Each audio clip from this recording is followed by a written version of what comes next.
a portion of my income was dedicated to Jocelyn's tuition, while the rest barely covered my own education and living expenses.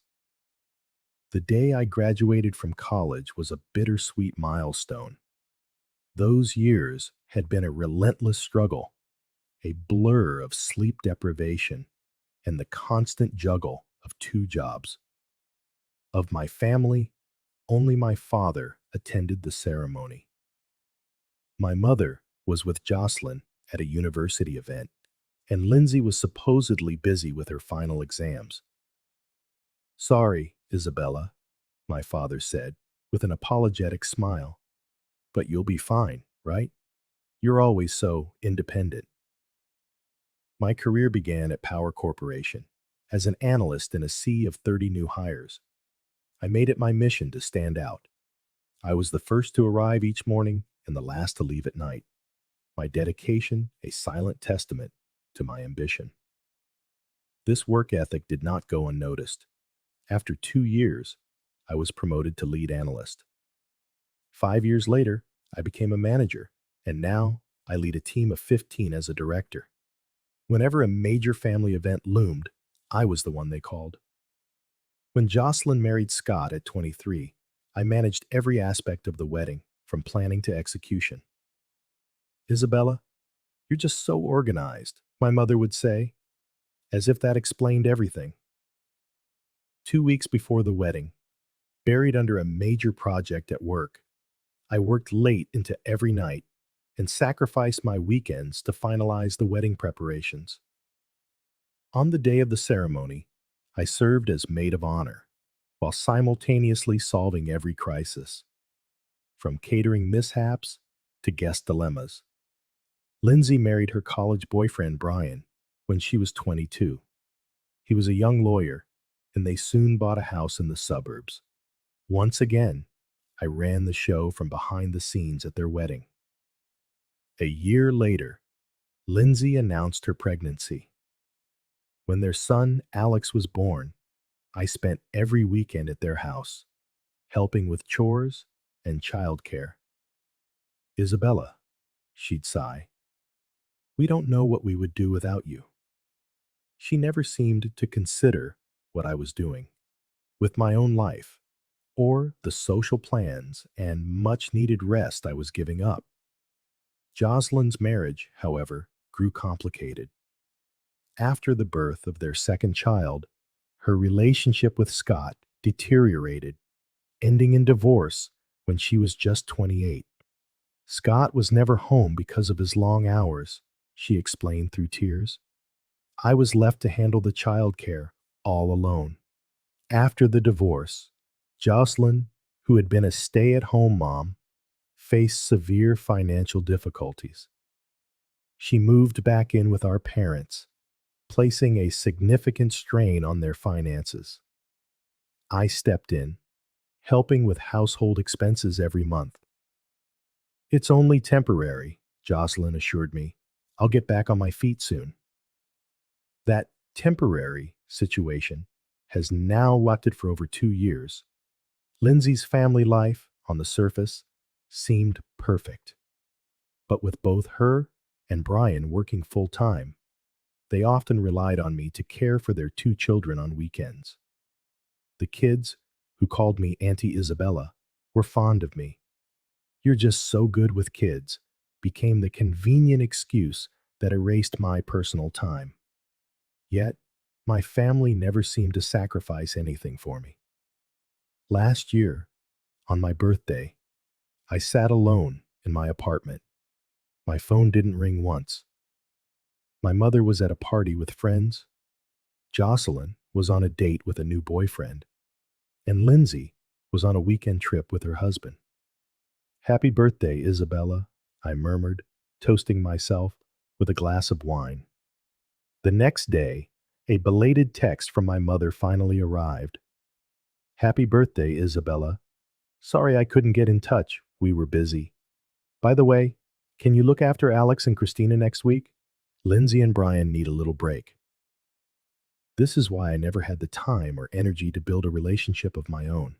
I dated a few men, but those connections often withered after a series of canceled plans. I have to take care of my sister's kids this weekend. It's my niece's birthday. There's a family emergency. Isabela? My train of thought was broken. I turned to see my assistant, Tiffany, standing at my office door. It's a call from Lindsay. Will you take it? I nodded, organizing a pile of documents. Thanks. I'll take it. Isabela, how are you? Lindsay's cheerful voice came through the speaker. Do you have a moment? Of course, I replied, pushing aside a report, though I was only half listening, my eyes still scanning the quarterly figures. Mom's turning 60 in 2 months, Lindsay said excitedly. And she's retiring.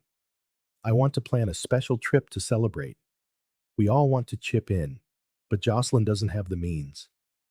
And with our mortgage and the kids' expenses, I can only contribute a little. My attention sharpened. How much are we talking about? When Lindsay told me the amount, I almost spit out my coffee. It was equivalent to 3 months of my salary. I know it's a lot, Lindsay added quickly, but it's for Mom. That's fine, I said. A moment of hesitation flickered, but I pushed it down, as I always did. I'll send the money right now. I was already opening my banking app. Thank you. Lindsay's voice was filled with relief. Oh, and one more thing. I need you to take a week off work for the celebration. It's a special plan. I'm keeping the destination a surprise until the day we leave. Jocelyn and I have everything arranged. 30 minutes later, a social worker from Child Protective Services arrived. I explained the situation to both her and the officer. As the sun began to set, the front door burst open and my panicked mother rushed in, followed by Lindsay, Jocelyn, and the rest of the family. Isabela, my mother exclaimed, her voice frantic. What have you done? The officer stepped forward. Are you the guardian of these children? He asked my mother. Her cheeks flushed. Yes, I'm their grandmother. And what happened here today? But Isabela was supposed to take care of them. My mother faltered. She agreed. No, Mom, I said quietly. I never heard about it, and I never agreed. You all just assumed. The social worker stepped forward, requesting identification from all the adults. They were then asked to accompany the police to the station. After hours of questioning, the police contacted me to clarify the situation. I stayed at the house with the children. Ultimately, my parents and sisters were charged with child neglect. The children were placed under my temporary supervision. The family returned late that night, enveloped in a cloud of shock and shame. The next morning, I gathered everyone in the living room. I have always said yes, I began calmly. Even when I was exhausted from work, even when I had important meetings. I always helped you. But this time, you crossed the line.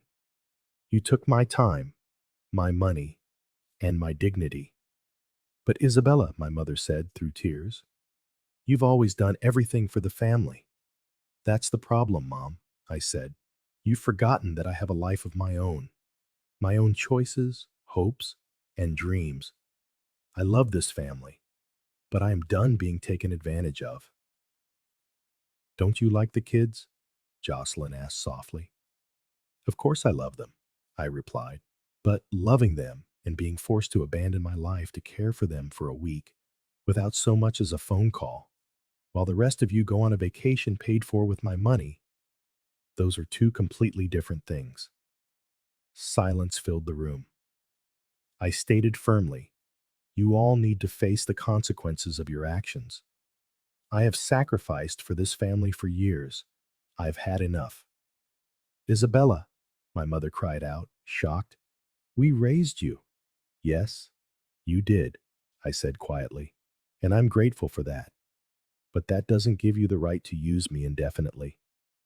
From the time we were children, I was the one who looked after Lindsay and Jocelyn when we got home from school. While they played, I was preparing dinner and helping with homework. That's because you were the eldest, my father offered, as if it were a simple excuse. No, I shook my head. It's because you took advantage of me. You knew I was responsible, and you knew I wouldn't say no. But that doesn't mean we're not family, Jocelyn exclaimed. Family? I laughed, a bitter sound. Is being family a license to go on a trip with my money without my consent and leave me to look after 4 kids? Does it make it okay to take every sacrifice I've ever made for granted? They fell silent, their faces a mixture of anger, sadness, and fear. What should we do now? Lindsay asked in a low voice. That, I said, is for you to figure out. I am going to live my own life. A year has passed. After the intervention of Child Protective Services, my family paid a significant price. My parents were ordered to do community service. Lindsay, Brian, and Jocelyn faced restricted custody with supervised visits and mandatory parenting classes. My father's business partners terminated their contracts, fearing scandal, and our family's financial situation rapidly deteriorated. I had cut off all contact. At first, my phone was flooded with tearful calls from my mother and angry messages from my sisters, accusing me of overreacting, of betraying them. But gradually, they subsided. Then, one rainy afternoon, there was a knock at my office door. "There's someone here to see you," Tiffany said. "It's your mother." I took a deep breath. "Let her in." My mother had aged. Her shoulders were slumped, her once confident posture replaced by a deep weariness. "Isabela," she said, her voice small. "Thank you for seeing me."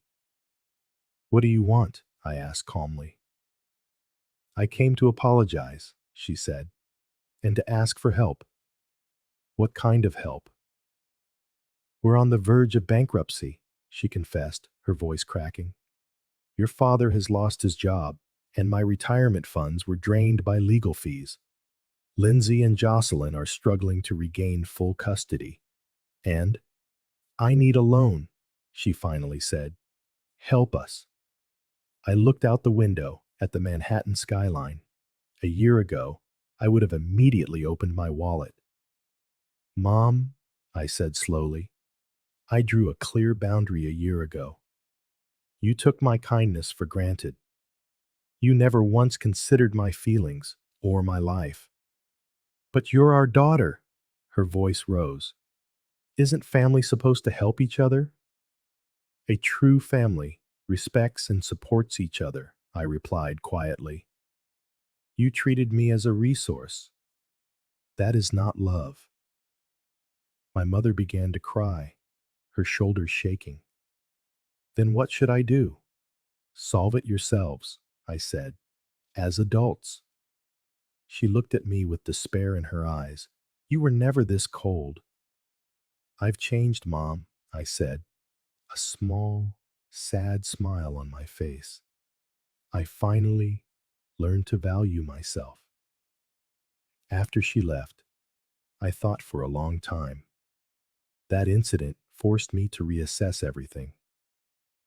Work remains important, but I've also built new friendships and learned to cherish my own time. I started volunteering, reaching out to people who truly needed help. Sometimes I think about my family. I wonder how they are, especially the children. But the realization I came to that night remains unchanged. Saying no can be the most powerful form of self-affirmation. And protecting my own boundaries is the deepest form of self-love. My desk is piled high with documents for a new project. But this weekend, I have a trip to Europe planned with friends. I no longer need to adjust my life to fit someone else's schedule. I am living at my own pace. And this freedom, I've discovered, is what I value most of all.